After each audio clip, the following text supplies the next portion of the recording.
Ma'asyiral muslimin wal muslimat rahimani wa rahimakumullah. Zalzalah artinya gempa. Jadi surat ini bicara tentang gempa. Tentu gempa yang di sini bukan gempa yang ada yang sering diumumkan 5 skala Richter ataupun sampai 6, atau 7, ini enggak ada hitungannya gempa ini. Surah Al-Zalzalah ini secara tartib Al-Quran masuk pada tartib ke-99 dengan jumlah ayat 8, jumlah kalimat 36, jumlah huruf 156, dan termasuk surah Makkiyah, turun sebelum hijrah Nabi sallallahu alaihi wasallam. Adapun asbab nuzulnya sebagaimana diriwayatkan oleh Abdullah bin Umar radhiyallahu an, nazalat idza zulzilatil ardu zilzalaha.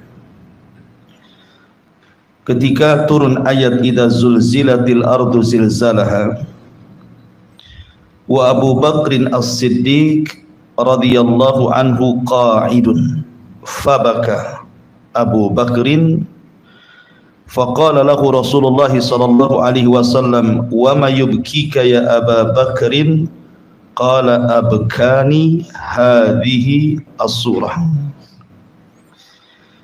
Jadi ketika turun ayat surah Zalzalah ini, Abu Bakar sedang duduk. Tiba-tiba dia mendengar surat ini dibaca Rasul, kemudian Abu Bakar menangis. Kemudian Rasul bertanya, "Wa ma yubkika ya Aba Bakrin?" Apa yang membuat Anda menangis wahai Abu Bakar? Maka Abu Bakar mengatakan, "Abkani hadhihi suratu." Yang membuat aku menangis adalah surat ini. Kemudian Abu Bakar Siddiq menjelaskan yang dimaksud adalah kalimat terakhir dari surah Al-Zalzalah ini.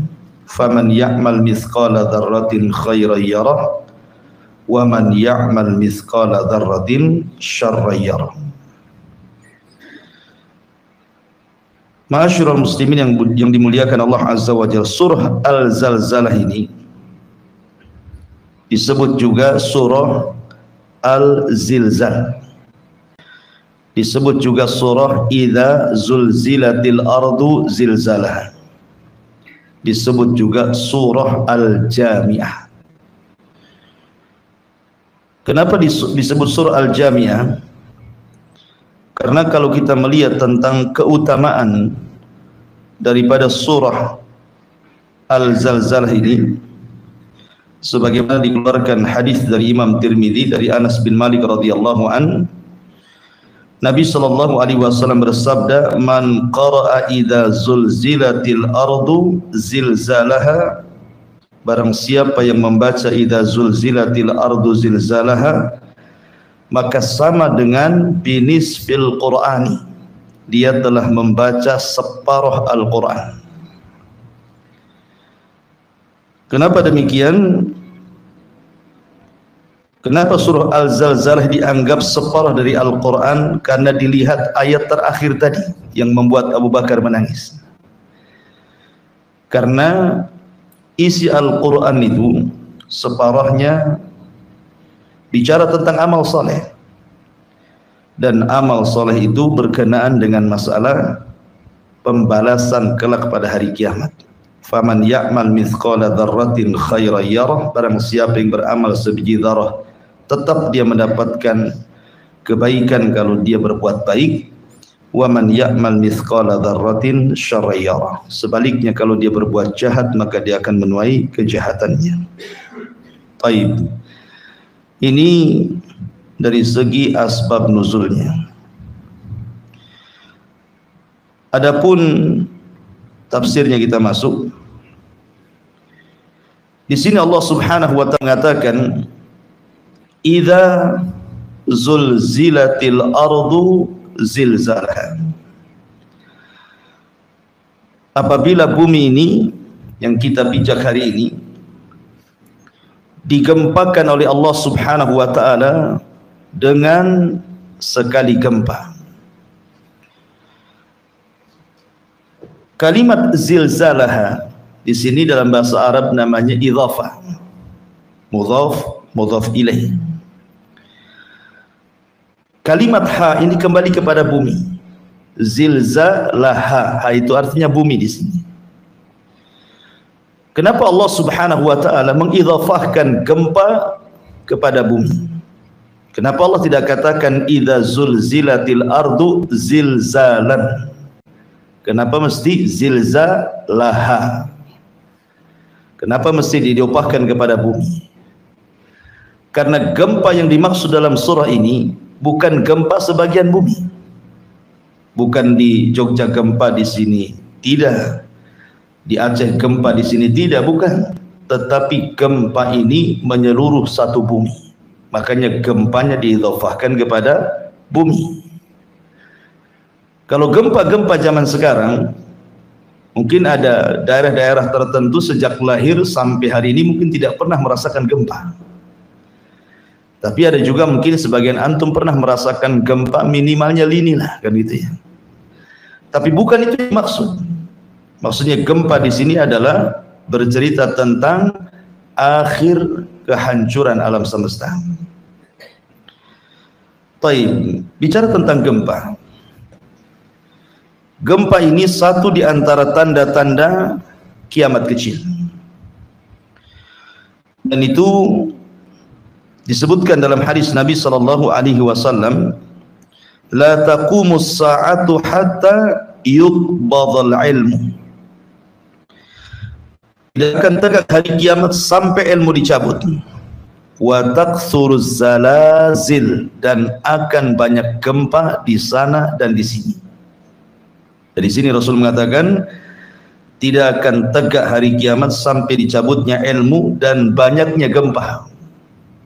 Dan sudah kita rasakan gempa ini baik di dalam negeri ataupun di luar negeri. Bahkan hadis yang sangat masyhur dari Abdullah ibn Hawalah al-Ajdi. Jadi Abdullah ibn Hawalah ini pernah diutus berperang tapi kalah perangnya. Tapi dia pulang selamat. Jadi kemudian wajahnya, namanya orang kalah perang kan beda dengan orang yang menang perang. Kalau menang perang kan sumringah, bahagia gitu ya. Kalau kalah perang kan nggak bahagia, merengut gitu ya. Makanya Ibnu Hawala ketika sudah nampak lelah letih wajahnya, Rasul mengatakan, ya Ibnu Hawala, idza ra'aital khilafata qad nazalat ardal muqaddasata wa danatil zalazil wal balaya. Wahai Ibnu Hawala, apabila engkau sudah melihat kelak kekhilafahan tegak di bumi Baitul Maqdis, maka telah datanglah masa-masa gempa. Kenapa demikian? Isyarat ke mana? Ke hadis Nabi sallallahu alaihi wasallam ketika Nabi sallallahu alaihi wasallam bicara tentang tentara yang hendak membunuh Al-Mahdi. Jadi nanti dari Syam itu akan ada tentara besar membawa bendera hitam. Ketika mendengar pembaiatan Imam Mahdi di rukun Ka'bah, maka orang-orang ini tidak suka. Akhirnya mereka pun bergerak pasukan besar ini dari Syam menuju Mekah. Masalahnya ketika sampai di sebuah tempat antara Mekah dan Madinah, Tiba-tiba kemudian Allah Subhanahu wa taala gempakan bumi dan semua pasukan ini masuk ke dalam tanah. Termasuk orang-orang yang lalu lalang di situ yang tidak ada niat untuk memerangi Al-Mahdi. Sehingga Aisyah radhiyallahu anha bertanya kepada Rasulullah, "Ya Rasulullah, okelah tentara-tentara yang hendak menyerang Al-Mahdi digempakan kemudian diperosokkan ke dalam bumi. Lalu bagaimana dengan orang yang lalu lalang hanya untuk berniaga, tidak ikut dalam pasukan itu?" Maka Nabi SAW mengatakan, "Yub'atsuna yaumal qiyamati ala niyatihi." Mereka akan dibangkitkan pada hari kiamat sesuai dengan niat-niat mereka. Dari sini menunjukkan bahwa gempa itu tanda di antara tanda-tanda kiamat kecil. Bahkan juga masuk pada tanda-tanda kiamat besar.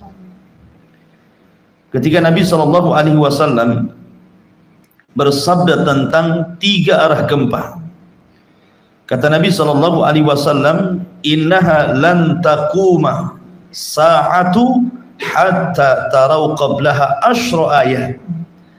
Sesungguhnya kiamat tidak mungkin tegak sampai kalian melihat 10 tanda-tanda kiamat besar. Kemudian Nabi SAW menyebutkan secara acak Dukhan, kemudian Dajjal, kemudian Dabbatul Ardh, kemudian Tulu'us Syamsi min Maghribiha, kemudian Nuzul Isa bin Maryam, kemudian Ya'juj wa Ma'juj, kemudian Salasatu Khusuf. Ini yang dimaksud salah satu khusuf di sini. Terjadi 3 gempa besar yang bukan merobohkan satu daerah, satu negara bisa dirobohkan. Pertama dari arah timur, kedua dari arah barat, dan yang terakhir di Jazirah Arab. Baru keluar api dari perut Adan menggiring manusia ke negeri Syam. Para ulama menggolongkan hadis ini 10 tanda-tanda sebelum terjadinya kiamat, maksudnya tanda-tanda alamat saatil kubra, tanda-tanda alamat kiamat besar. Jadi gempa ini masuk pada tanda-tanda alamat kiamat kecil dan juga masuk pada tanda-tanda kiamat besar. Ya. Ma'asyiral muslimin yang dimuliakan Allah Subhanahu wa taala. Dan gempa juga bukan menimpa umat sekarang saja. Sekarang sering kita mendengar pemberitaan sana gempa, sini gempa. Barusan saja di mana itu, NTT juga gempa gitu ya. Gempa ini juga berlaku kepada umat-umat sebelum Islam. Dan itu digambarkan dalam surah Al-Ankabut ayat 40. Allah mengatakan, "Fakullan akhadna bi dzambihi faminhum man arsalna 'alaihi hasiban wa minhum man akhadhu sayhatu wa minhum man khasafna bihil arda wa minhum man aghraqna wa ma kana Allahu liyadlimahum walakin kanu anfusahum yadlimun." Maka semua akan dibalas karena dosa-dosa mereka.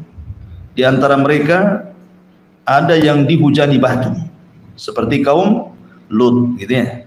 Di antara mereka ada yang kemudian mati karena teriakan Jibril, soihah, seperti kaum Samud gitu ya. Kemudian di antara mereka ada yang kami khasafna bihil ardh, gempakan bumi sehingga kemudian mereka terperosok ke dalam bumi seperti kisah Qarun gitu ya. Kemudian dan di antara mereka ada yang kami tenggelamkan seperti Fir'aun dan bala tentara, dan Allah tidak pernah mendolimi mereka. Merekalah yang melakukan kezaliman kepada diri mereka sendiri. Al-Ankabut ayat 40. Artinya bahwa gempa ini juga terjadi kepada umat sebelum kita, bahkan lebih dahsyat lagi. Karena di zaman dulu sebelum Islam, kalau Allah Subhanahu wa taala mengirim azab itu tidak akan disisakan satu jiwa pun kecuali dimusnahkan. Kecuali diselamatkan orang-orang yang beriman saja. Tetapi gempa-gempa di zaman sekarang atau azab-azab yang lainnya yang Allah Subhanahu wa taala turunkan, maka Allah Subhanahu wa taala tidak mengazab umat ini sebagaimana umat sebelumnya. Kenapa? Karena bentuk rahmat diutusnya Nabi. Wa ma arsalnaka illa rahmatan lil alamin. Salah satu bentuk rahmat Rasul diutus kepada orang kafir. Jadi orang kafir pun mendapatkan dari diutusnya Nabi. Bentuknya apa? mereka tidak diazab seperti azab yang pernah ditimpakan kepada sebelum Islam. Karena dulu kalau kafir habis, nggak tersisa, gitu ya. Nggak ada ceritanya orang kafir hidup di zaman dulu. Kalau sudah Allah turunkan azab itu. Tetapi di zaman sekarang kan tidak, ya kan? Bahkan yang mati orang Islam pula kan. Baik. Tetapi yang dimaksud ayat ini idza zulzilatil ardu zilzalaha. Ini bukan bicara tentang tanda-tanda kiamat kecil, bukan pula bicara tanda-tanda kiamat besar. Tapi ini bicara soal kiamat. Ini sudah lasnya bumi gitu ya. Ini bicara tentang nihayatul alam, akhir daripada usia bumi dan langit. Ketika Allah mengatakan idza zulzilatil ardu zilzalaha. Apabila Allah gempakan bumi ini sekali gempa. Kenapa demikian? Karena ketika Allah Subhanahu wa taala, lalu apa alasannya kemudian Allah Subhanahu wa taala menggempakan satu bumi itu? Tidak lain dan bukan karena kemurkaan. Makanya sering saya katakan kalau Allah sudah murka, idza zulzilatil ardu zilzalaha. Pasti bumi akan digempakan semuanya. Apabila Allah murka, wa idzal biharu fujirat. Seluruh air lautan jadi api. Apabila Allah Subhanahu wa taala gempa, semua digelapkan, tidak ada siang, tidak ada malam. Karena Allah mengatakan wa jumi'asy syamsu wal qamar. Allah gabungkan matahari dan bulan dan Allah gelapkan cahayanya. Dan apabila Allah murka, bintang-bintang dijatuh-jatuhkan. Wa idzan nujumun tashaqqat. Dan apabila Allah Subhanahu wa taala murka, semua dihancurkan dan semua dimatikan. Mau malaikatnya, mau jinnya, mau manusianya, semua. Dan apabila Allah murka, Jahannam pun akan didatangkan. Waji'a bi jahannam yauma idzin. Hari itu Allah datangkan Jahannam ke hadapan manusia. Jadi terjadinya gempa alam semesta ini dikarenakan murkanya Allah. Makanya gempa ini tidak akan dirasakan bagi orang-orang yang beriman, tetapi hanya dirasakan orang-orang kafir saja. Karena bentuk kemarahan Allah pada hari kiamat. Karena sebelum dikiamatkan, Allah kirim angin yang sangat sepoi-sepoi dan sejuk, kemudian menyapa ketiak kaum muslimin dan mencabut arwah setiap orang yang beriman walaupun sebiji dzarah keimanannya. Sehingga ketika tidak tersisa orang-orang seperti ini, baru digempakan kepada orang-orang kafir. Itulah kiamat, nihayatul alam, akhir masa bumi dan langit. Ma'asyiral muslimin yang dimuliakan Allah Azza wa Jalla. Ayat-ayat yang semakna dengan idza zulzilatil ardu ini banyak sekali. Seperti Allah Subhanahu wa taala mengatakan inna zalzalatasy syaa'ati syai'un 'adzim. Sesungguhnya gempa hari kiamat itu sesuatu yang sangat besar, menakutkan. Bahkan Allah juga mengatakan dalam surah Muzammil ayat 14, yauma tarjuful ardu wal jibalu wa kanatil jibalu katsiban mahila. Pada hari ketika bumi digempakan, maka gunung pun dihancurkan. Jadi efek gempa itu gunung dihancurkan. Sekarang Anda berjalan di bumi tidak merasakan gempa. Kenapa? Karena masih ada gunung yang menjadi pasak bumi. Tapi nanti pada hari kiamat ketika gunung-gunung dicabut, tidak ada pasak lagi. Apa yang terjadi? Disitulah terjadi gempa. Dan gunung itu subhanallah ketika dicabut dari pasaknya, sampai-sampai Allah mengatakan marras sahab, seperti kapas yang terbang. Antum tahu sahab itu artinya awan. Lihat awan tuh, terbang ke sana kemari karena ringannya. Artinya gunung yang berat sebesar gitu loh, bisa terangkat ke langit, kemudian seperti kapas gitu ya. Kal ihnil manfush, seperti dalam surah Al-Qariyah itu, seperti kapas yang dihamburkan oleh angin gitu. Seperti itulah Allah Subhanahu wa taala memberikan gambaran gempa pada hari kiamat. Ma'asyiral muslimin yang dimuliakan Allah Azza wa Jalla, idza zulzilatil ardu zilzalaha. Kalimat zilzalaha, saya katakan dari awal bahwa ha ini idhafah kepada bumi. Artinya gempa ini menyeluruh, dan sekali lagi ini terjadi saat tiupan sangkakala Israfil ditiup. Jadi ketika Israfil meniupkan sangkakala pertama, disitulah terjadi gempa yang luar biasa. Dan masa kehancuran itu berdasarkan hadis Abu Hurairah radhiyallahu an, tidak menyebutkan berapa hari, berapa bulan, berapa tahun, tetapi hanya menyebutkan di angka 40 saja. Kata Rasul kepada Abu Hurairah, kehancuran itu terjadi selama 40. Rasul tidak menyebutkan 40 hari atau 40 bulan atau 40 tahun, karena yang meriwayatkan hadis ini Abu Hurairah ketika ditanya, "Ya Abu Hurairah, apakah 40 hari?" Kata Abu Hurairah, "Fa'abaitu, aku enggan menjawabnya." 40 bulan aku pun enggan menjawabnya. 40 tahun aku pun enggan menjawabnya. Artinya bisa berlaku 40 hari, bisa berlaku 40 bulan, bisa juga berlaku 40 tahun. Ini kejadian hancurnya alam semesta ini. Di sini Allah mengatakan, "Idza zulzilatil ardu zilzalaha wa akhrajatil ardu athqalaha." Dan Allah keluarkan beban-beban isi bumi yang sangat berat. Ada dua penafsiran para ulama. Kapan terjadi Allah keluarkan beban-beban berat atau yang tersimpan di perut bumi itu? Ada yang mengatakan maksudnya pada hari itu Allah keluarkan semua pembenaran bumi, bukan hanya bicara tentang migas gitu ya, minyak dan yang semacamnya, tetapi juga emasnya, peraknya, jamrudnya, semua dikeluarkan. Dan orang-orang kafir menyaksikannya. Tapi buat apa emas di depan mata kalau kiamat sudah datang, kan gitu ya. Jadi walaupun di depan mereka ada emas, ada perak, ada jamrud, ada macam-macam perhiasan, tidak tertarik. Bahkan Allah mengatakan, "Yauma yafirrul mar'u min akhi wa ummihi wa abi wa sahibatihi wa banihi likulli imri'in minhum yauma idzin sya'nun yughni." Gak ada yang tertarik. Kenapa? Orang sibuk lari dari saudaranya, lari dari ibu bapaknya, lari dari istri dan anaknya. Setiap orang itu sibuk masing-masing mengurus dirinya. Jadi nggak ada ketertarikan soal dunia lagi.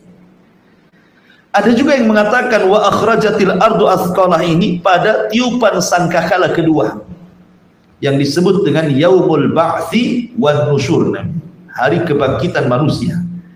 Disitulah Allah keluarkan beban-beban berat. Maksudnya berat di sini artinya jasad-jasad manusia yang terkubur sejak zaman Adam sampai yang terakhir mati.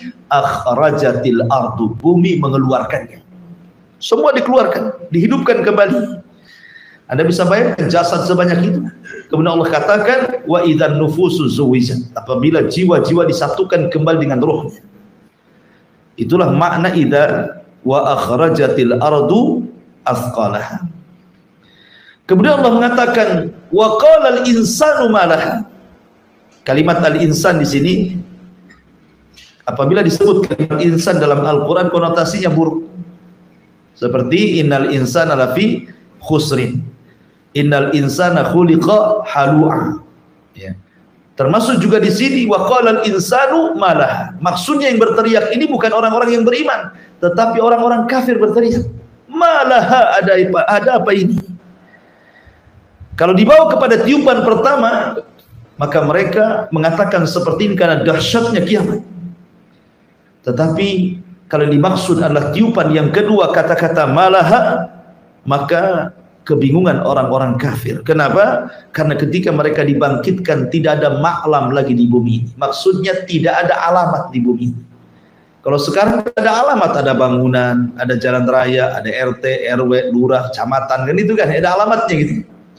Tetapi nanti pada hari kiamat, setelah tiupan sangkakala yang kedua, bumi ini rata, tidak ada gunung, tidak ada bukit, tidak ada lembah, tidak ada yang meninggi, tidak ada yang merendah, semua rata. Itu yang dimaksud tidak ada alamat lagi. Sehingga tidak bisa mengenali tanah saya di mana, kapling tanah saya di mana, rumah saya di mana, nggak bisa dikenali lagi karena semua sama. Ya. Dan ini di hari yang sangat mengerikan, ikhwatu fiddin yang dimuliakan Allah Subhanahu wa taala, wa akhrajatil ardu athqalaha wa qala al insanu ma laha. Dalam surah Yasin, kata-kata al insan adalah ya wailana man ba'atsana min marqadina hada. Dalam surah Yasin mentafsirkan kalimat malaha. Ya. Apa arti malaha di sini? Maksudnya orang kafir mengatakan ya wailana man ba'atsana min marqadina. Duhai celaka, siapa yang membangkitkan kami setelah tidur-tidur kami? Kenapa? Karena saat terjadi kiamat, terputuslah azab kubur. Jadi dari tiupan pertama ke kedua itu sudah tidak ada azab kubur lagi. Di mana ruh, kemudian kalau dia seorang yang beriman diletakkan, kemudian kalau dia orang kafir diletakkan di sijin, dan badan jasad mereka dihancurkan kecuali tulang ekornya saja. Karena dari tulang ekorlah manusia dibangkitkan pada hari kiamat. Ya. Jadi surah Yasin menegaskan kalimat wa qalal insanu malaha. Ya wailana, duhai celaka kami. Man ba'atsana, siapa yang membangkitkan kami mim marqadina, dari tidur-tidur kami. Tapi orang-orang yang beriman justru berteriak dan mengatakan hadza ma wa'adar rahman wa sadaqal mursal. Inilah janji Ar-Rahman dan benarlah ucapan para rasul. Benarlah ucapan Nuh, ucapan Ibrahim, ucapan Musa, ucapan Isa, termasuk ucapan Rasul kita Muhammad sallallahu alaihi wasallam. Wa qala al-insanu ma laha. Ma'asyiral muslimin yang dimuliakan Allah Azza wa Jalla, siapa yang menghancurkan bumi ini? Tentu pertanyaannya adalah Allah. Zat yang menjadikan bumi tidak gempa, dialah yang membuat gempa bumi.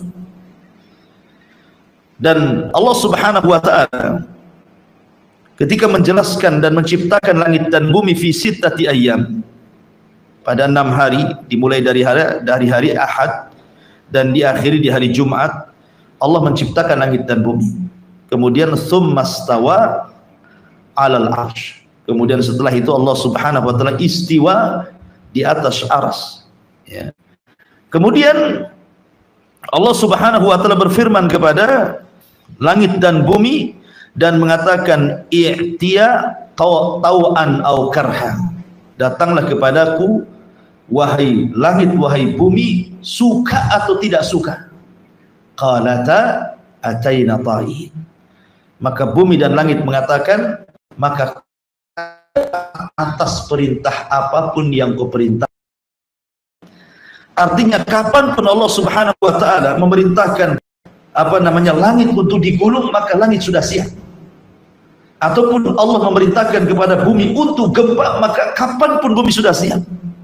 Karena kedua makhluk ini tidak bermaksiat kepada Allah Azza wa Jalla, baik langit ataupun bumi. Ingat kisah Qarun. Ketika Qarun memfitnah Nabi Musa dengan seorang wanita pelacur. Jadi Qarun ini hasadnya luar biasa kepada Musa. Karena Bani Israel menghormati Nabi Musa, padahal dia tidak kaya. Sementara dia kekayaannya luar biasa, tetapi Bani Israel tidak menghargai dia. Sehingga hasadnya kepada Musa itu luar biasa. Jadi Allah Subhanahu wa taala ketika menceritakan tentang kisah Qarun, Qarun ini menyewa seorang pelacur untuk memfitnah Musa. Sini kamu, saya bayar sekian, nanti saya akan isukan kau berzinah dengan Musa, kemudian kau hamil. Biar orang tahu siapa sebenarnya Musa. Karena isu-isu soal perempuan kalau itu terkena kepada orang alim, itu langsung terjun payung itu. Nggak ada lagi cerita dihormati orang, ya kan? Ingat kasus yang lagi viral itu ya, 21 di Rogol bahasanya gitu ya. Sampai subhanallah dihujat satu Indonesia. Kalau lihat YouTube tuh komennya ndak ada yang positif, semua negatif. Kalau soal kehormatan itu, ya, berat jadi ustadz itu. Ya. Ma'asyiral muslimin yang dimuliakan Allah Azza wa Jalla. Akhirnya ketika manusia berkumpul tuh, Qarun datang dengan wanita itu. Kemudian di hadapan Nabi Musa ngomong sama wanita ini, ngomong cepat ngomong, bahwa engkau telah berzinah dengan Musa dan kau hamil. Wanita ini ketika di hadapan manusia, di hadapannya Musa, di hadapannya Qarun, di depannya orang ramai, jadi wajah dia sekali-kali melihat Nabi Allah Musa, sekali-kali melihat Qarun. Sehingga dia tidak tega melihat Nabi Musa, apalagi wajah Musa ini memiliki karisma. Ketika dia hendak memfitnah Musa, tidak jadi. Tidak mau dia. Justru dia mengatakan sesungguhnya Qarun yang telah membayarku untuk mengatakan bahwa aku berzina dengan engkau hai Musa. Wah, orang-orang jadi ramai lah jadinya kan. Karena wanita ini tidak mau masalahnya mengaku. Oh, Musa emosi lah kan itu. Akhirnya Musa pun mula'ana, saling melaknat antara Qarun dan Musa. Tapi Qarun pun melaknat Nabi Musa. Macam mana dia melaknat nabinya? Laknatnya tidak akan diterima oleh Allah Subhanahu wa taala. Dari situlah maka Musa berdoa kepada Allah, dan Allah katakan kepada Musa, "Ya Musa, perintahkan bumi, karena aku sudah perintahkan dia untuk menuruti kata-katamu." Dari situlah Musa alaihi salatu wassalam mengatakan kepada bumi, "Ya arda ibla'i," kata Musa, "wahai bumi, telan orang ini." Ketika Musa ngomong begitu saja, langsung gempa bumi terbelah. Anehnya, tidak langsung terperosok. Termasuk rumah-rumahnya, gudang-gudang kekayaannya. Ketika Qarun masuk ke tanah, ketika sampai di pusar, tidak langsung amblas. Rumahnya juga sama, mengikuti segitu. Kenapa tidak langsung saja dimasukkan ke bumi? Supaya manusia melihat bagaimana Allah Subhanahu wa taala mengadab. Sebab kalau langsung terperosok saja hilang Qarun kan, manusia tidak bisa melihat kan. Jadi manusia biar melihat bagaimana azab Allah kepada Qarun. Banyak orang yang hendak menolong Qarun tetapi tidak bisa mendekat karena buminya, kemudian malah mengejar orang yang menolongnya. Jadi takut orang-orang sehingga melihat dari kejauhan saja. Sampai akhirnya hari pertama dijepit bumi, hari kedua belesak lagi ke bumi, hari ketiga hilang seorang-orangnya, sak rumah-rumahnya, sak gudang-gudangnya. Allah katakan, "Wa khasafna bihi wa bidarihil arda." Akan Qarun dan seluruh kekayaannya kan. Kan? Artinya bahwa bumi taat kepada Allah kan. Karena dia mengatakan, "Wahai Musa, perintahkan bumi karena dia sudah kusuruh taat kepadamu." Jadi ketika Allah Subhanahu wa taala menghancurkan bumi ini, ya karena bumi tidak maksiat kepada Allah. Kata bumi hancur, maka bumi akan menghancurkan dirinya. Nah, itulah idza zulzilatil ardu zilzalaha. Wa qala al-insanu ma laha yawma idzin tuhadditsu akhbaraha. Ma'asyiral muslimin yang dimuliakan Allah Azza wa Jalla. Apa yang dimaksud yauma idzin tuhadditsu akhbaraha? Pada hari itu bumi menghabarkan beritanya.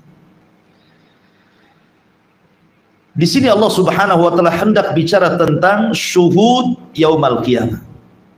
Bahwa nanti pada hari kiamat semua manusia tidak akan mengelak. Di bumi, ikhwan, kalau orang berbuat jahat kemudian dilaporkan ke pengadilan, bisa saja dia mengelak. Dia bayar pengacara supaya bersilat lidah pengacaranya, akhirnya yang salah jadi benar. Minimalnya hukuman yang berat jadi ringan, yang lama jadi sebentar kan itu ya. Ya, di dunia Anda bisa bayar lawyer, bisa bayar pengacara yang mahal, yang kondang, yang ahli bicara gitu ya. Tapi di akhirat tidak, karena saksinya bukan manusia. Saksinya macam-macam, bukan hanya manusia saja. Tentu yang pertama kali saksi yang paling besar bukan hanya bumi, tetapi Allah. Allah akan jadi saksi bagi kita. Dan kalau Allah Subhanahu wa taala sudah jadi saksi bagi kita, sebenarnya tidak berhajat lagi kepada saksi yang lain kan. Kalau sudah Allah yang menjadi saksi lah, apalagi berhajat dari makhluknya. Tetapi Allah Subhanahu wa taala ingin menguatkan saksi-saksinya, bukan hanya dia saja. Sebenarnya kalau dia jadi saksi sudah cukup. Ya. Tetapi para nabi akan menjadi saksi. Termasuk Nabi kita Muhammad sallallahu alaihi wasallam akan menjadi saksi. Fa kaifa idza ji'na min kulli ummatin bisyahid wa ji'na bika ala haula'i syahida. Ketika Rasul memanggil Abdullah bin Mas'ud radhiyallahu anhu, mengatakan Abdullah bin Mas'ud ini kan salah satu katib wahyu, penulis wahyu Nabi. Banyak penulis wahyu itu, Abdullah bin Mas'ud, kemudian Muawiyah bin Abi Sufyan, Ubay Ibn Ka'ab ini yang paling mutkin ya. Ubay bin Ka'ab sampai-sampai ketika Rasul lupa baca surat dalam sholat, kemudian sahabat bertanya, "Rasul, apakah surat itu sudah dimansuh?" Artinya kenapa nggak dibaca? Ataukah Anda lupa? Kata Rasul, "Saya tidak lupa dan ayat itu tidak dimansuh, tidak dihapus." Maka sahabat mengatakan, "Tidak, Anda lupa." Maka ketika banyak para sahabat yang kemudian membenarkan kata-kata sahabat ini, yang dipanggil siapa? Aina Ubay? Di mana Ubay bin Ka'ab? Kata Rasul. Kenapa? Karena dia yang paling mungkin hafalan Qurannya. Betul nggak tadi saya lupa baca Quran katanya? Kata Ubay, "Iya wahai Rasul." Tetapi ingat bahwa lupanya Nabi SAW bukan karena Nabi pelupa, tidak. Lupanya Nabi SAW membuat sebuah syariat. Jikalau seorang imam lupa baca, bagaimana caranya menegurnya? Kalau Rasul tidak pernah lupa dalam sholatnya, susah pula nanti kalau imam lupa kan? Karena ada contohnya. Ya. Karena Nabi SAW itu tidak pernah lupa. Makanya Allah mengatakan sanukriuka fala tansa. Fala tansa di sini la bukan la tapi lan maknanya. Kalau mau diganti sanukriuka fala, la di sini lan artinya. Lan tansa dengan la tansa beda. Kalau la itu jangan lupa, tapi lan tidak lupa gitu maksudnya. Karena ketika Jibril membacakan ayat apabila memberikan wahyu kepada Rasul, maka Rasul itu saking takut lupa, kalau Jibril membaca dia ikut baca. Qul huwallahu ahad, kata Rasul, qul huwallahu ahad. Allahu samad, kata Jibril. Rasul mengatakan qul huwallahu. Kata Jibril, tidak perlu kau ikut-ikut katanya kan. Kenapa? Biar dengarkan saja, saya yang baca. Nanti Allah akan letakkan hafal di dadamu. Makanya Allah mengatakan la tuharrik bihi lisanaka lita'jala bi. Enggak perlu kau tergesa-gesa, dengarkan saja. Ya. Nanti Allah simpan. Inna jama'na gimana dalam Quran? La tuharrik bi lisanaka lita'jala bi. Inna alaina jam'ahu wa Qur'ana. Kami kumpulkan nanti Quran di dadamu. Dari sini kata para ulama, inilah perbedaan Rasul dengan Adam. Kalau Adam itu pelupa. Adam diajarkan wa 'allama Adam al-asma' kullah, semua nama-nama diajarkan sama Adam, termasuk soal halal dan haram, termasuk juga pohon yang tidak boleh didekati. Ya. Tetapi Adam lupa, dekat pula sama pohon itu karena was-was syaitan. Makanlah buah khuldi, keluar dia dari surga, gitu ya. Dia lupa sama pohon itu. Nah, dari situlah keturunan disebut al-insan, manusia karena pelupa. Ya. Tapi Rasul tidak. Kalaupun seandainya ada ayat yang tidak lupa dibaca Rasul, boleh jadi ayat itu dimansukh, manansakh min ayatin aw nunsiha na'ti bi khairi minha aw mithliha, ataupun memang lupa karena sebuah syariat untuk nanti dijadikan percontohan kepada umatnya. Antara itu saja. Tapi Rasul tidak pernah lupa. Rasul itu kuat hafalannya. Ya. Ma'asyiral muslimin yang dimuliakan Allah Subhanahu wa taala. Jadi yang jadi saksi adalah Allah, para nabi, termasuk Nabi SAW. Ketika Abdullah bin Mas'ud yang mengatakan, wahai Abdullah bin Mas'ud, bacakan kepadaku. Abdullah bin Mas'ud, Rasul, Quran itu turun kepadamu, apa yang pula aku baca gitu ya. Tapi dari sini faedahnya, terkadang orang mendengar lebih tergerak hatinya dibandingkan membaca kan gitu. Terkadang ada orang mendengar Quran bisa nangis, bisa tobat gitu ya. Kalau baca sendiri kadang nggak ada apa baru ya, kadang-kadang ya mungkin merasa suaranya grebek nggak jelas mungkin ya. Kalau yang baca ini suaranya sudah surem, kalau antum serem. Bukan surem, serem antum. Intinya bahwa ketika Rasul meminta dibacakan, Abdullah bin Mas'ud padahal nggak mau, tetapi akhirnya dia pun membacakan surah Nisa sampai kepada ayat ini. Fa kaifa idza ji'na min kulli ummatin bisyahid wa ji'na bika ala haula'i syahida. Kata Rasul, cukup. Kata Abdullah bin Mas'ud, aku melihat air mata keluar dari kedua mata Rasul membasahi janggutnya. Fa kaifa idza ji'na, bagaimana kalau seandainya kami datangkan pada tiap-tiap umat ini saksi dari kalangan para nabi, dan engkau wahai Muhammad jadi saksi mereka. Jadi begini, nabi dijadikan saksi bagi umatnya, tetapi Rasul dijadikan saksi bagi nabinya. Karena nanti setiap nabi itu akan datangkan di hadapan umatnya, kemudian Allah akan mengatakan kepada umatnya, betulkah nabimu sudah menyampaikan risalahnya? Contohnya Nuh, hei Nuh, kamu sini, kumpulkan umatnya Nuh. Maka Allah akan mengatakan kepada umatnya Nuh, hei umat Nuh, betul enggak Nuh sudah menyampaikan risalah kepada kalian? Maka umatnya yang kafir mengatakan berdusta, tidak pernah katanya. Maka Allah mengatakan, ya Nuh, lihat, kau belum pernah menyampaikan risalahku kepada mereka. Buktinya mereka mengatakan tidak pernah. Ada enggak saksi yang membuktikan bahwa engkau menyampaikan risalahnya? Kata Nuh, ada. Dipanggillah Nabi SAW. Bayangkan jarak Nuh kepada Nabi ini enggak ketemu.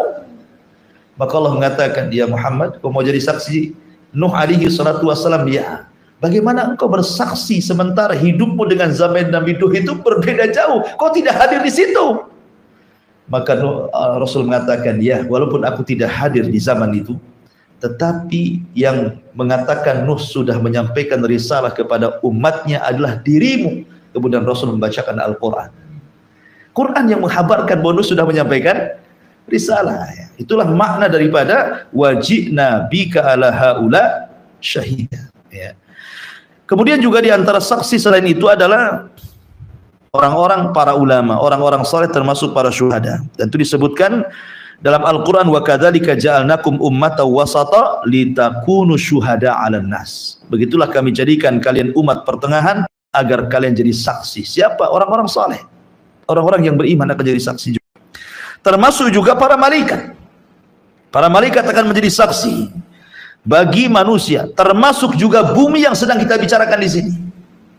Ya, Allah mengatakan idza zulzilatil ardu zilzalaha wa akhrajatil ardu athqalaha wa qala al insanu ma laha yauma idzin tuhadditsu akhbaraha. Pada hari itu bumi menghabarkan berita semua orang yang di atasnya. Ya Rabb, detik ini, jam ini, hari ini, tanggal sekian, bulan sekian, tahun sekian, si fulan maksiat di tempat ini. Disebutkan satu-satu sama bumi itu. Miliaran manusia itu disebutkan satu-satu, dibayangkan. Anda bisa mengelak kemana? Oh, kita ini menginjak bumi. Ya. Kalau siapa yang menginjak bumi, pasti bumi akan bersaksi tentang perbuatan kita. Dan ketika itu manusia tidak akan lari, tidak mungkin berdusta, karena saksinya langsung bumi. Yauma idzin tuhadditsu akhbaraha. Termasuk juga zaman waktu akan jadi saksi. Termasuk Al-Quran akan jadi saksi. Termasuk juga yang akan menjadi saksi adalah anggota badan kita sendiri. Kulit ini akan bersaksi untuk kita sendiri. Sampai-sampai Allah Subhanahu wa taala mengatakan di dalam Al-Qur'anul Karim, di mana Allah Subhanahu wa taala membicarakan soal kulit ini, wa qalu li juludihim lima syahidtum alaina. Jadi badan ini berkata sama kulit, kulit, kenapa kau bersaksi untuk badanmu sendiri, gitu maksudnya. Apa kata kulit? Qal antaqana Allah. Allah yang buat aku bicara. Bukan aku, Allah yang buat aku bicara. Nah, bayangkan kalau kulit jadi saksi antum bisa ngelak kemana? Kulit antum tidak pernah pisah dari jasad antum, kan itu. Termasuk juga tangan kita. Seperti Allah mengatakan dalam surah Yasin, yauma nakhtimu ala afwahihim wa tukallimuna aydihim wa tashhadu arjuluhum bima kanu ya'malun. Pada hari mulut terkunci, tangan bicara, kaki pula jadi saksi. Coba mau lari kemana ikhwatu fiddin yang dimuliakan Allah Subhanahu wa taala? Kalau saksi sebanyak ini, maka mereka tidak mungkin lari dari Allah Subhanahu wa taala. Pengacaranya saja butuh pengacara di sana itu. Lawyernya lo butuh lawyer. Tapi masalahnya tidak ada lawyer lagi di sana. Walaupun ada, pakai apalah kita ini bayar. Sementara kita dibangkitkan khufatan, uratan, ghurlan, buhman, tidak dikhitan, telanjang, tidak pakai sandal, tidak mau barang di badan. Lalu bayar pakai apa? Ya, jadi ma'asyiral muslimin yang dimuliakan Allah Azza wa Jalla, yauma idzin tuhadditsu akhbaraha bi anna rabbaka auhalah. Lihat bahasa Quran. Kenapa Allah mengatakan bi anna rabbaka, ada ka-nya di sini? Harusnya kan bi anna rabbaha, kembali ke Rabb bumi, karena ini kan bicara masalah gempa dan bicara tentang hari kiamat. Tapi Allah katakan rabbaka, sesungguhnya Rabb kamu mewahyukan kepada bumi. Kata para ulama tafsir menunjukkan ketika kemudian Allah memberikan khitab kepada Rasulullah SAW dengan khitab mukhatabah anta, kamu, gitu ya. Berarti menunjukkan kemuliaan Rasul di hadapan Allah. Allah tidak menasabkan kepada dirinya, tapi Allah katakan fa inna rabbaka, sungguhnya Rabbmu wahai Muhammad. Rabbmu wahai Muhammad sudah mewahyukan kepada bumi untuk bicara. Jadi Allah memuliakan Nabi sallallahu alaihi wa ala alihi wasallam. Ma'asyiral muslimin yang dimuliakan Allah Subhanahu wa taala. Kemudian Allah Subhanahu wa taala katakan, yauma idzin yasdurun nasu ashtatan liyuraw a'malahum. Pada hari itu manusia akan bangkit dengan berbagai macam bentuk. Ashtat, ya. Karena Rasul yang mengatakan siapa yang ketika mati bunuh diri karena minum racun, maka akan dibangkitkan seperti itu. Siapa yang bunuh diri gantung diri, maka akan dibangkitkan seperti itu. Siapa yang bunuh diri dengan anggaplah terjun dari jembatan barelang, maka akan dibangkitkan seperti itu. Jadi manusia itu dibangkitkan sesuai dengan matinya. Maka berdoalah supaya kita mati husnul khatimah. Kalau kita meninggal dalam posisi sholat, dibangkitkan seperti itu, lagi sholat.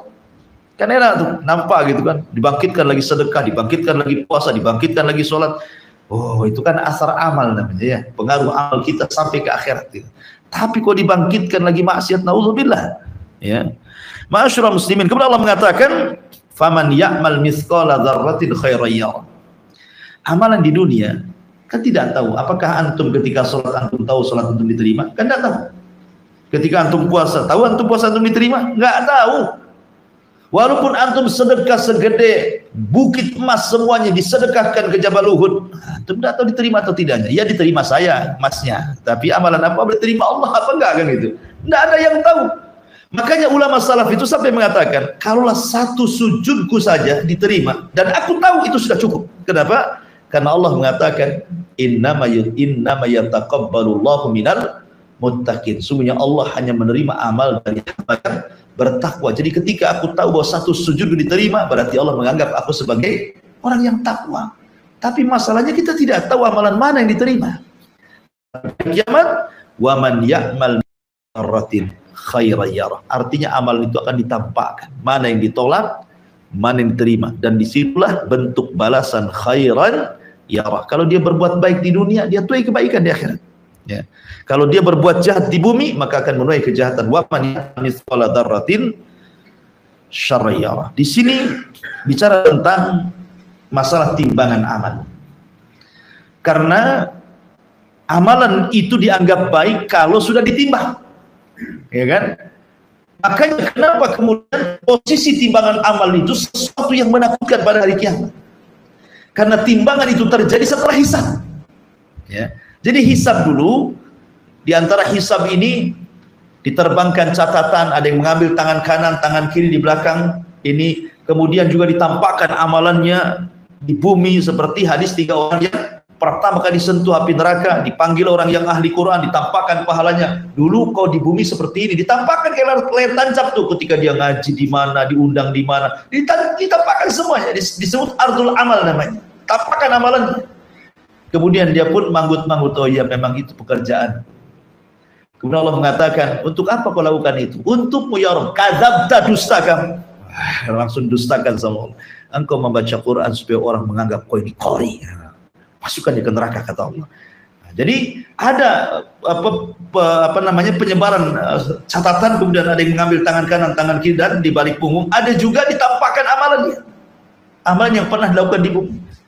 Ya, termasuk juga macam-macam soal amalan. Tetapi setelah hisab, itulah yang dibicarakan ayat ini. Wa man ya'mal mithqala dzarratin khairan yarah wa man ya'mal mithqala dzarratin syarran yarah. Karena kita tahu dari mana kalau kemudian amalan kita diterima kalau belum ditimbang. Makanya ketika di hari penimbangan amal itu semua manusia cemas-cemas harap. Apakah berat timbangannya? Faman thaqulat mawazinu, apakah faman khaffat mawazinu? Itu khawatir, saking khawatirnya.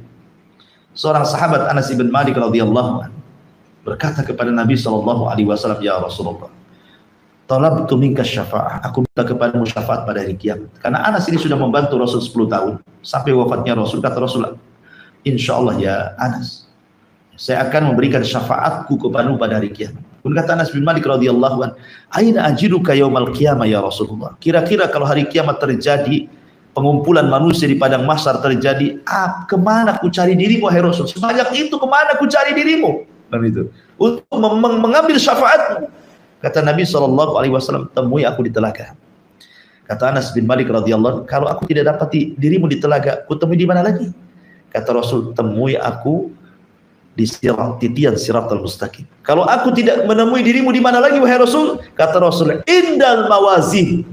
Indal mawazin. Cari aku di tempat penimbangan amal. Karena itu hari di mana manusia tidak ada satupun yang bicara. Makanya Nabi SAW ketika mengatakan kepada Aisyah Ummul Mukminin, ya Rasulullah, hal tadhkuru bi ahlika yaumal qiyamah. Rasul, ingat enggak kira-kira pada hari kiamat sama aku istrimu ini? Ya. Kata Nabi SAW, amma fi thalathati mawatin fala yadhkuru ahadun ahada. Adapun di 3 tempat manusia tidak akan ingat kecuali dirinya. Salah satunya Rasul mengatakan indal mawazin, ketika di tempat penimbangan amal. Orang tidak akan ingat siapapun. Nggak ingat pernah punya istri, punya anak, punya orang tua, nggak akan ingat. Yang ingat itu cemas-cemas, apakah timbangannya berat ataukah timbangannya ringan, itu saja yang mereka cemaskan pada hari itu. Makanya Allah mengatakan di sini, wa man ya'mal mithqala dzarrah. Antum tahu dzarrah? Dzarrah itu kalau antum buka jendela, kemudian ada cahaya matahari, di situ ada debu yang ngepul di cahaya, itu disebut dzarrah namanya. Paham arti dzarrah? Antum buka jendela, matahari masuk, kemudian ada debu-debu yang nampak di cahaya itu, itulah dzarrah artinya. Ya, barang siapa yang beramal sebiji dzarrah saja itu, Allah Subhanahu wa taala pasti akan membalasnya. Jika dia baik, Allah balas kebaikan. Jika dia buruk, Allah balas keburukan. Bayangkan adilnya Allah, sampai amalan kecil pun Allah balas. Dari sini Rasul mengatakan, la tahqiranna minal ma'rufi syai'a. Jangan remehkan sekecil apapun kebaikan, walaupun sebiji dzarrah. Jangan-jangan itu pula yang memasukkan kita ke surga, kita tidak tahu. Ya. Karena amalan besar itu cenderung riya biasanya, berbeda dengan amalan kecil kan. Amalan kecil itu rata-rata ikhlas, sangat ikhlas. Antum sedekah 1000 hari ini, antum lupa besok itu. Antum sedekah 100 juta setahun kemudian masih ingat, ya saya pernah nyumbang Jabal Uhud 100 juta. Masih ingat antum kan, diingat-ingat kalau amalan besar itu. Wa man ya'mal mithqala dzarratin khairan yarah wa man ya'mal mithqala dzarratin syarran yarah. Bicara tentang mizan, timbangan amal saleh ataupun timbangan keburukan, apa sih yang ditimbang? Apa yang ditimbang? Sebelum itu, dalil-dalil tentang masalah ini banyak dalam Al-Qur'an. Seperti Allah Subhanahu wa taala mengatakan, wa nada'ul mawazinal qist, dan kami tancapkan timbangan-timbangan keadilan. Kemudian juga Allah mengatakan, wal waznu yauma idil haq, dan timbangan pada hari kiamat itu kebenaran adanya. Kemudian juga Nabi SAW ketika bicara tentang kedua betis Abdullah bin Mas'ud. Jadi Abdullah bin Mas'ud itu kan kurus sekali. Naik dia ke pohon kurma, datang angin, jubahnya tersingkap, betisnya kurus, seolah-olah daging melipat kulit saja. Daging melipat tulang, saking kurusnya. Sahabat nengok, tertawa lah sahabat nih. Oh, rupanya betisnya kecil katanya. Rasul datang marah, la tasubbu saqaihi Abdullah bin Mas'ud. Jangan kau celah dua betisnya Abdullah bin Mas'ud, kata Rasul. Sebab kalau dua betis itu ditimbang dan satunya gunung Uhud, masih berat dua betisnya dibandingkan gunung Uhud itu katanya. Menunjukkan bahwa di sini ada timbangan, ya kan? Rasul menetapkan adanya timbangan. Termasuk juga hadis yang ma'ruf lah, kalimatani khafifatani ala lisani thaqilatani fil mizani habibatani ala rahman subhanallah bihamdihi subhanallahil azim. Dua kalimat ringan di lisan tapi berat dalam timbangan, dicintai ar-Rahman subhanallah bihamdihi subhanallahil azim. Ini juga dalil tentang adanya timbangan, ya. Lalu apa yang ditimbang? Sebagian para ulama mengatakan yang ditimbang adalah innal ladzi yuzan fi dzalikal yaum al-a'mal nafsuha wa annaha tujsamu wa tudau fil mizan. Jadi pada hari itu yang ditimbang adalah amalannya, dan amalan itu akan dibentuk dengan bentuk yang sangat indah dulu, dijasadkan dulu amalannya itu. Kalau amalan di dunia kan susah mau membentuk jasad gitu ya. Namanya seseorang ikhlas, menggambarkan ikhlas seperti apa kan nggak tahu, ya kan? Ikhlas itu seperti apa? Bulatkah, lonjongkah, segitiga kah? Nggak tahu kita membayangkan ikhlas seperti apa kan? Ikhlas amalan hati, ya. Tapi nanti di akhirat nih, amalan-amalan yang tidak bisa dibentuk di dunia Allah bentuk tuh, dijasadkan kemudian ditimbang, itu maksudnya. Sebab kalau tidak ada jasadnya cuma ditimbang kan? Harus dijasadkan dulu. Ya, amal solehnya dijasadkan, ikhlasnya dijasadkan dulu, kemudian takutnya dijasadkan dulu, harapnya dijasadkan dulu, cinta kepada dijasadkan dulu. Pokoknya amal-amal hati akan jadi jasad semuanya, baru ditimbang. Nah, gitu maksudnya. Ini sebagaimana Imam Al-Bukhari rahimahullahu taala ketika beliau membuat bab wa nadha'ul mawazinal qistal liyaumil qiyamah, surah Al-Anbiya 43, kata Imam Bukhari, annal a'mala bani Adam wa qaulahum yuzan. Sesungguhnya amal-amal Bani Adam dan perkataan mereka akan ditimbang. Kemudian juga ulama mengatakan tujsad wa tuzad, dijadikan jasad dulu baru ditimbang, gitu ya. Jadi yang ditimbang ini kata para ulama ada 3. Pertama jasad, amal kita, badan kita. Kedua catatan kita. Kemudian yang ketiga amal kita. Amal, catatan, badan, tiga-tiganya ditimbang pada hari kiamat. Ya. Maka waman ya'mal mithqala dzarratin khairan yarah, waman ya'mal mithqala dzarratin syarran yarah. Lalu apa hikmahnya? Kenapa ada timbangan? Pertama, hikmah ada timbangan itu. Pertama, zuhuru athari asma'illah wa sifati. Tampaknya pengaruh nama-nama Allah dan sifat-sifatnya. Apa nama-nama Allah, sifat-sifatnya? Allah itu alim, maha mengetahui. Antum mau maksiat di mana saja, Allah tahu. Kan itu ya? Allah itu maha tahu. Sehingga sekecil apapun maksiat yang manusia tidak tahu, tapi Allah tahu, tetap kena timbangan. Dan sifat alim adalah sifat Allah, nama Allah. Ya. Kemudian yang kedua, bayanu qudratihi ala hisabi khalqihi. Bahwa ini kekuasaan Allah, kesanggupan Allah menghisab semua makhluknya. Bayangkan makhluk itu banyak, dari Adam sampai orang yang terakhir mati, dari jin yang pertama sampai jin yang terakhir gitu ya. Berapa banyak itu? Tapi Allah qadir, mampu menghisab semuanya. Kemudian dan menimbang semuanya. Kemudian yang ketiga, idhar annahu la tasawa bainal muhsin wal musi. Ingat bahwa dengan beriman kepada mizan Allah hendak membedakan mana orang baik, mana orang jahat. Dengan apa? Dengan timbangan tadi. Kalau orang baik, berat dia. Karena timbangan di akhirat itu ke atas, bukan ke bawah. Ya, kalau timbangan dunia kan ke bawah, makin berat makin ke bawah kan. Kalau timbangan ke akhirat itu kalau berat ke atas dia, kalau ringan ke bawah. Ya, kenapa? Karena surga itu darajat, naik, makin tinggi makin mulia, makin tinggi makin indah. Neraka makin bawah makin jelek, makin menakutkan, makin jahat. Gitu dia.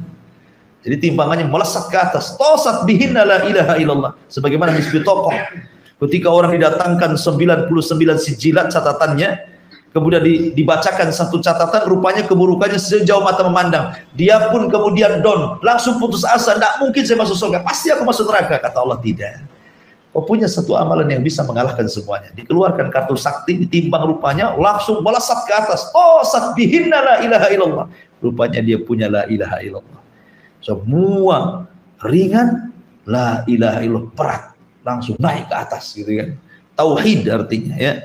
Baik, kemudian juga yang keempat, farhatul mu'min wa haznul kafir. Dengan adanya timbangan biar orang yang beriman senang dan sedihnya bagi orang kafir.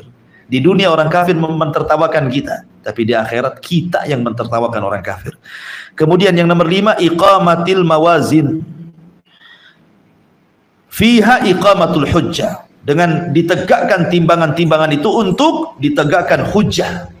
Hujjah kita di hadapan Allah Subhanahu wa taala, dan ini juga menunjukkan keadilan Allah. Ya, keadilan Allah Subhanahu wa taala.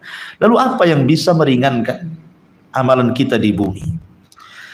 Sehingga meringankan timbangan kita di akhirat dan tidak memberatkan. Pertama, riya. Riya ini bisa meringankan timbangan. Kita kan butuh berat timbangan gitu ya. Lalu apa yang bisa meringankan timbangan? Pertama, riya. Karena Rasul mengatakan, inna akhwafa ma akhafu alaikum asyirkul asghar. Qalu wa masyirkul asghar? Qala ya Rasulullah. Qala riya. Yaqulullahu lahum yawmal qiyamah idza juzyan nasu bi a'malihim idhabu ila alladhina kuntum tura'una fid dunya ila akhir hadis. Di sini Rasul mengatakan, sesuatu yang paling aku takutkan menimpa kalian syirik kecil. Mereka mengatakan, apa itu syirik kecil Rasul? Kata Rasul, riya. Kemudian Allah berfirman kepada mereka, orang-orang yang riya pada hari kiamat, apabila manusia sedang ditimbang amalnya, tengoklah, minta bantuan kepada orang atau manusia-manusia yang kau riyai itu, bisa nggak nolong kamu? Nah, gitu ya. Ya, jadi yang pertama adalah riya.